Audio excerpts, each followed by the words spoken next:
নমস্কার বন্ধুরা, সুষমা কিচেন থেকে সবাইকে স্বাগত জানিয়ে আবার একটা নতুন ভিডিও নিয়ে তোমাদের সামনে চলে এসেছি। তা আজকে নিয়ে চলে এসেছি পাকা রুই। এই পাকা রুই দিয়ে আজকে রুই কাবাব বানিয়ে তোমাদেরকে দেখাবো। তা সম্পূর্ণ ভিডিওটা দেখতে থাকো আর আমার সাথে থাকো, আশা করি খুব ভালো লাগবে। তো চলো মাছটা কেটে নিই। তো বন্ধুরা, মাছটা তোমাদের দাদাভাই আঁশ উঠিয়ে দিয়েছে।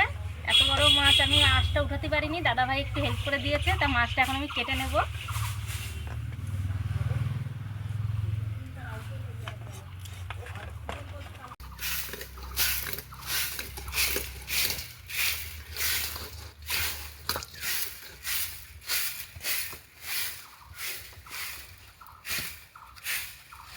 তো বন্ধুরা, মাছটা কেটে নিয়েছি আর কেটে রিং রিং সাইজ করে নিয়েছি, গোল গোল করে।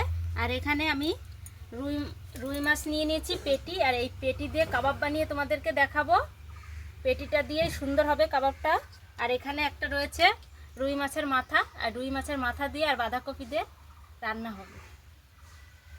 তো বন্ধুরা, এখানে আমি কাবাবটা বানানোর জন্য মশলা তৈরি করে নিয়েছি। পেঁয়াজ বাটা, আদা বাটা, রসুন বাটা, শুকনো লঙ্কার গুঁড়ো, জিরের গুঁড়ো, ধনের গুঁড়ো, আর এখানে কাঁচা তেল দিয়ে নুন হলুদ দিয়ে ভালো করে মশলাটা তৈরি করে নিয়েছি। আর এখন দেবো কাঁচা তেল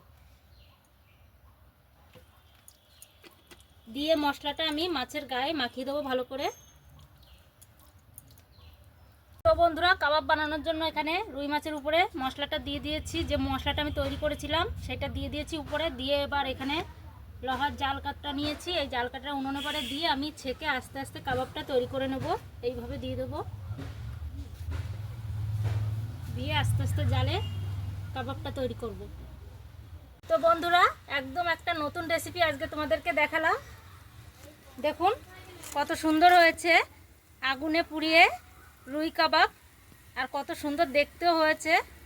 তা ভিডিওটা ভালো লাগলে আমাকে কমেন্ট করবে। দেখা হবে পরের ভিডিওয়ে। টাটা।